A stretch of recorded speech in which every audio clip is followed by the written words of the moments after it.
ঢাকা বিশ্ববিদ্যালয় সহ দেশের সব পাবলিক বিশ্ববিদ্যালয়ে দ্বিতীয়বার ভর্তি পরীক্ষার সুযোগ দেওয়ার দাবি জানিয়েছেন এইচএসসি ২০ ব্যাচের শিক্ষার্থীরা।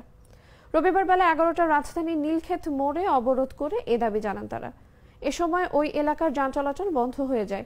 পরে দুপুর ১২টা ১৫ পুলিশের অনুরোধে শিক্ষার্থীরা অবরোধ তুলে নেন। এরপর শিক্ষার্থীরা বিক্ষোভ মিছিল নিয়ে ঢাকা বিশ্ববিদ্যালয়ের প্রশাসনিক ভবনের দিকে যাত্রা শুরু করেন। এরপর নীলক্ষেত এলাকায় যান চলাচল স্বাভাবিক হয়।